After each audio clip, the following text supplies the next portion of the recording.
Bueno, otros buenos días para todos. Muchas gracias por seguir acá.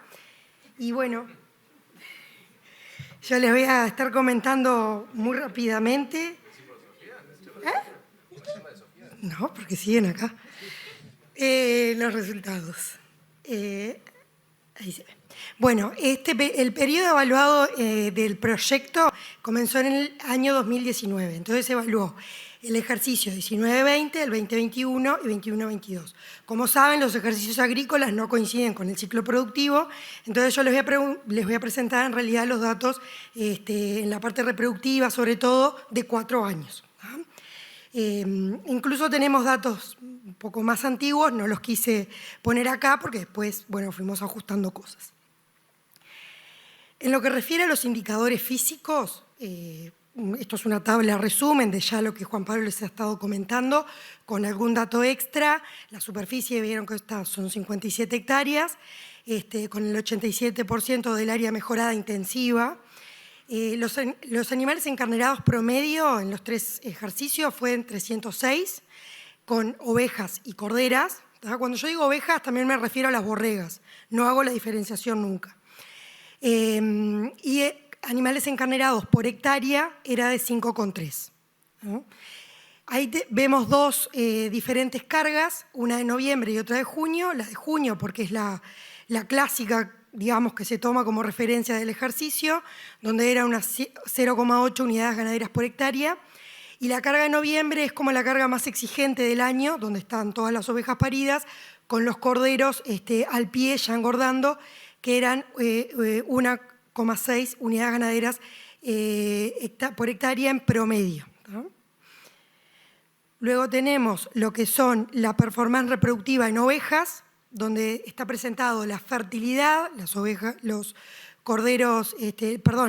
preñadas sobre las cervidas, la prolificidad, ahí vemos en los 4 años cómo ha ido variando, en promedio es un 90% para los 4 años. Me pongo acá porque les voy a decir los datos promedios. Luego tenemos lo que es la prolificidad total, que son los corderos nacidos sobre las ovejas paridas, que ahí vemos cómo varía también en los años, donde ha ido desde un 167% a un 193%. Luego tenemos lo que son la fecundidad total, que aquí tenemos los corderos nacidos sobre las ovejas servidas, por eso es un poquito menos que la prolificidad. Y lo que es la señalada, que en la señalada les pido disculpas, no sé por qué, pero me acabo de dar cuenta hoy temprano que me quedó todo corrido, entonces se los voy a decir.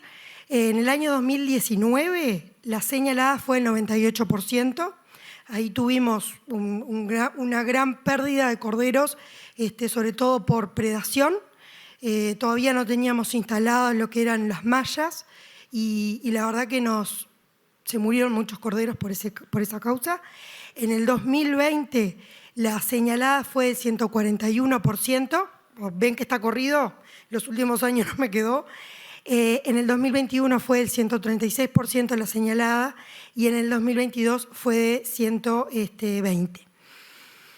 En lo que es corderas, que se los voy a poner ahí porque estas gráficas no los tienen incluidos, la cantidad de corderas promedios encarneradas por ejercicio o por año era de 41, con una fertilidad de 69% y una prolificidad de 136 y fecundidad 96. Esperable para esta categoría que fuera mucho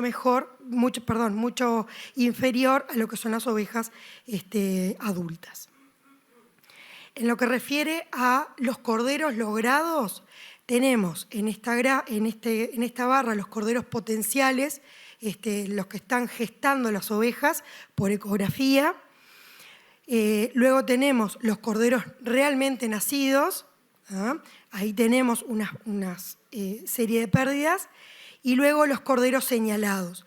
En realidad en el manejo que se hace el día a día, los corderos esos que van naciendo, ya en la paridera se le va haciendo el proceso de caravaneo, etcétera, y se registran, pero la señalada se hace luego de que son soltados a los días, ya que todavía puede ocurrir alguna pérdida.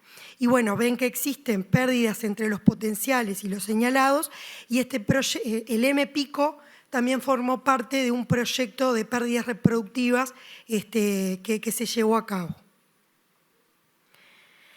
En lo que refiere a, esto es a modo de comentarles, las hembras servidas por tipo de carnero, esto con el objetivo de sacar los corderos a fin de año una parte y además otra parte hacer la reposición, vemos que en los distintos años, pero en proporción, tenemos que entre un 65 y un 70% de las ovejas y corderas se servían con la raza terminal, que fue variando en los distintos años, esto gracias a las distintas razas carniceras que nos fueron proveniendo de los carneros, y el porcentaje restante era el número de animales que se encarneraba con corrida al pro en este caso para generar la reposición.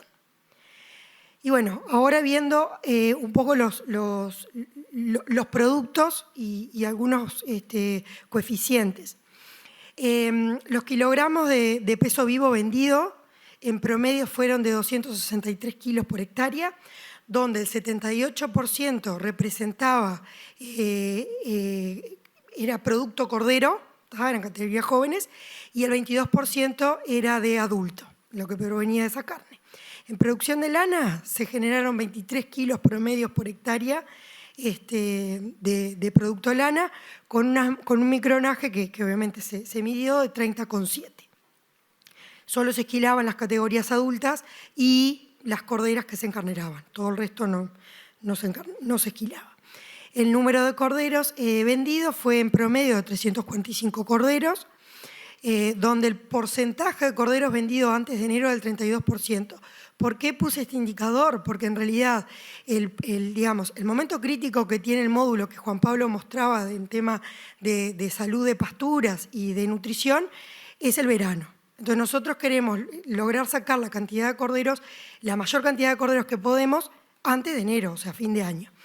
Parte de esto, de que no se hayan podido sacar más, tiene dos explicaciones. Una es que muchas veces teníamos muchos corderos de gestaciones múltiples y trillizos que no llegaban a los pesos, pero otra que también nos sucedió en todos los años era que no lográbamos el ingreso a la industria con esos corderos, no lo levantaban. El peso promedio de los corderos vendidos era de 34 kilos y el precio promedio en todos los años, que fueron bien diferentes en lo que era precio y clima, fue de $61 en promedio. En lo que refiere a los resultados, tenemos que en la producción física por hectárea, en carne se produjeron en promedio 263 kilos durante los ejercicios, con variaciones. Estas variaciones sobre todo explicadas por la carga animal y por los índices reproductivos. ¿Se acuerdan que en el ejercicio el año 2019 la señalada fue menor? Los corderos se vendieron con más pesos, pero fue menor, entonces se produjo menos carne, a diferencia del año 21, que la señalada fue muy buena y se logró producir más carne por hectárea. En lana, bueno, fueron bastante similares, siendo 23 kilos por hectárea promedio lo producido. Las hembras servidas por hectárea fue de 6 a 5,3, en promedio era 5,3 ovejas y corderas encarneradas por hectárea, que si se acuerdan, ayer José presentó un poco lo que eran los resultados para la zona más oeste y vemos que en realidad la cantidad de hembras servidas es menos para este tipo de módulo, un poco también o gran parte explicado por la zona agroecológica que estamos y el potencial de suelos. Los ingresos generados por carne y lana fueron de, en promedio, 419 dólares por hectárea provenientes de carne, mientras que 39 fueron de lana, que en realidad en el último ejercicio está simulada esa venta, donde el aporte es un 92% por carne ovina y un 8% por lana.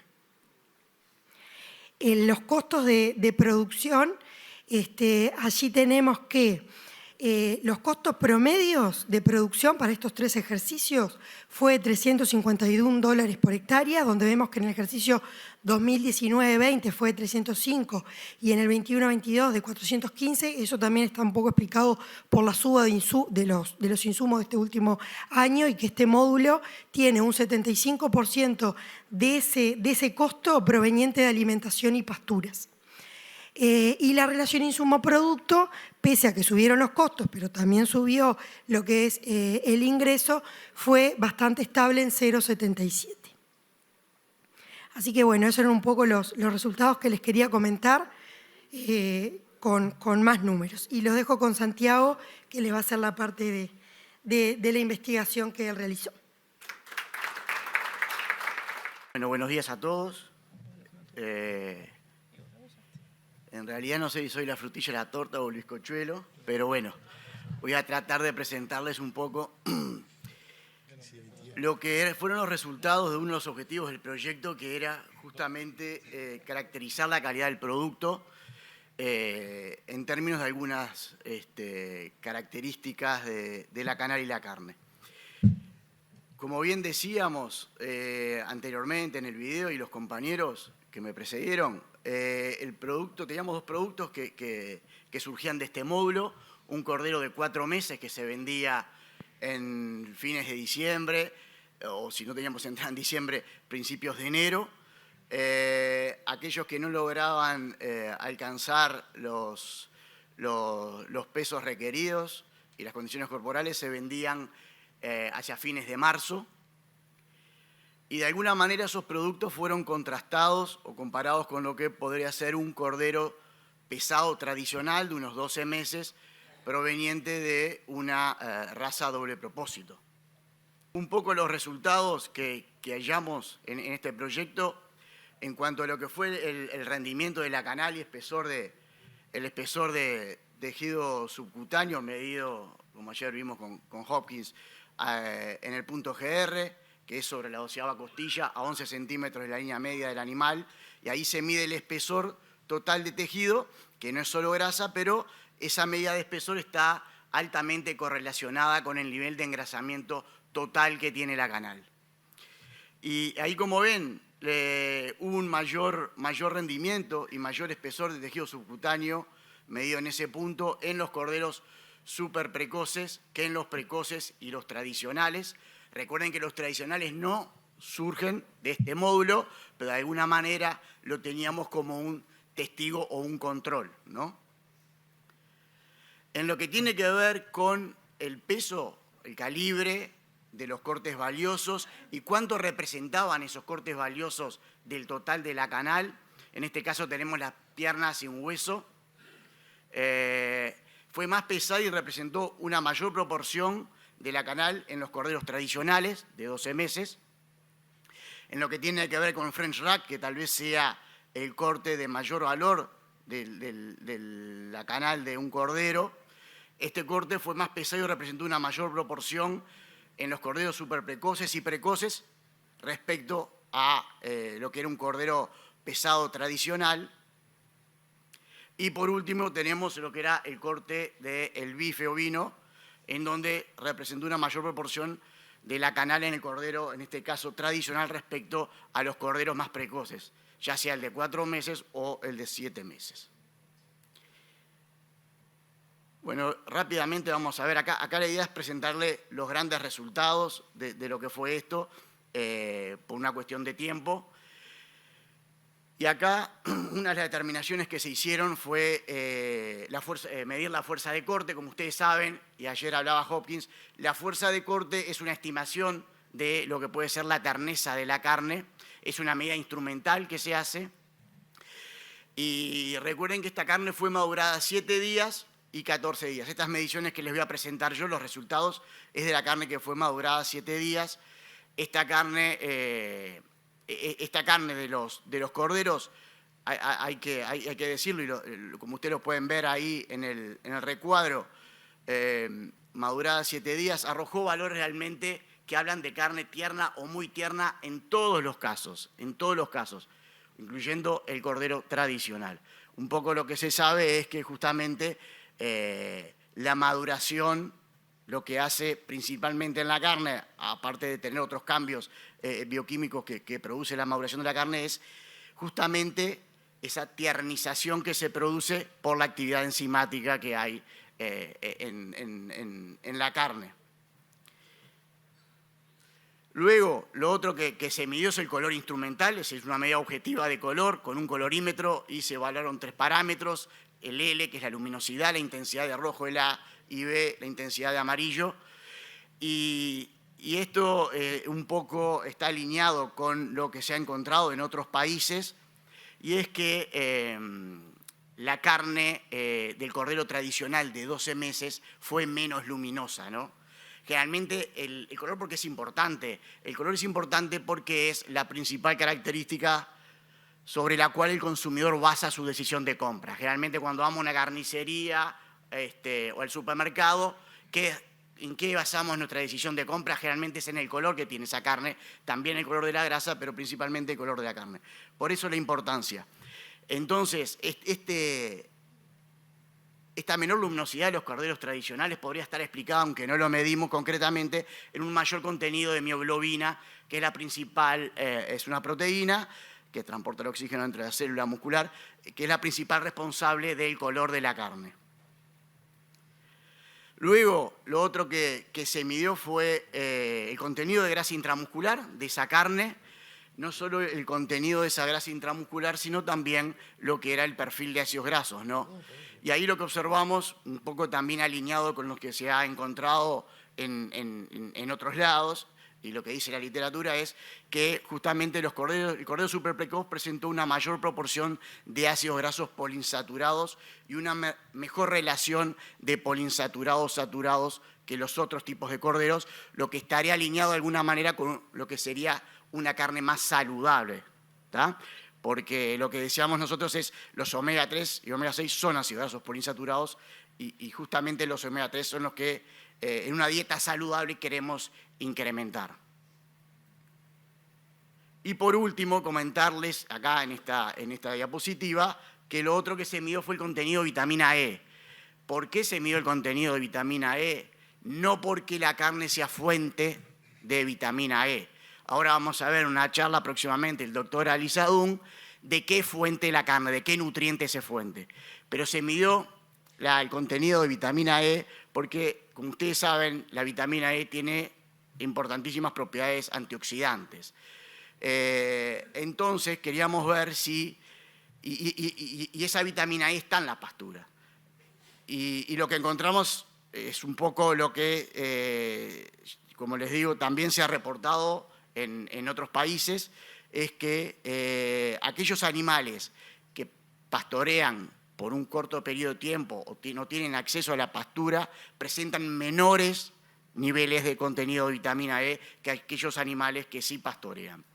Y la vitamina E es importante no desde el punto de vista nutricional, como les decía, para el ser humano, porque la carne no es fuente, sino porque con esas propiedades antioxidantes que tiene, lo que hace es retrasar los procesos oxidativos de los lípidos. Por lo tanto, extiende la vida útil de la carne. Y esto comercialmente sí tiene implicancias porque, como ustedes saben, esta carne que se exporta, como vimos ayer, casi el 89%, 90% se está exportando. Hay que ver qué destino tiene después en los países donde se exporta justamente esta carne, pero el retrasar los procesos oxidativos tiene implicancias desde el punto de vista del color de la carne, desde el punto de vista sensorial y justamente desde el punto de vista comercial es muy importante para la industria. Y como ven ustedes, aquellos animales que pastorearon, los tradicionales, porque eran corderos de 12 meses, que estaban en un manejo permanente pastoril, tenían niveles. Se maneja que tiene que llegar la carne entre 3,2, 3,5 microgramos por gramo de músculo o miligramos por kilo de músculo para retrasar esos procesos oxidativos que se dan en la carne. Y los niveles fueron alcanzados en los animales de 12 meses, los corderos tradicionales, no así en el caso de los animales precoces, donde el de 4 meses se habrá pellizcado algo de pasto, pero básicamente su dieta fue la leche, y en el otro que de 7 meses ya hubo mayor, y fue realmente bastante lineal, ¿no? Iba creciendo, a medida que aumentaba la edad del cordero, aumentaba el nivel de contenido de vitamina E en la carne. La vitamina E no es el único compuesto que tiene antioxidante de la carne, hay muchos otros, hay enzimas, bueno, el doctor Dalí les podrá explicar, hay enzimas antioxidantes, hay péptidos antioxidantes, pero lo que sí se sabe y está ampliamente reportado es que hay un efecto indudablemente, inclusive en otras especies, cuando se suplementa con vitamina E en lo que es la vida útil de la carne. Y por último, y para no aburrirlos porque soy el último de esta parte, de este módulo, mostrarle los resultados de lo que fue el panel de consumidores. Terminamos de alguna manera de evaluar lo que era la calidad del producto, como decía Hopkins ayer, con consumidores reales, ¿no? O sea, no eran paneles con un panel entrenado o semi-entrenado, sino que eran consumidores. Acá en este salón hubieron muchos de ustedes que participaron de estos paneles. Algunos no estaban muy contentos, pero participaron igual.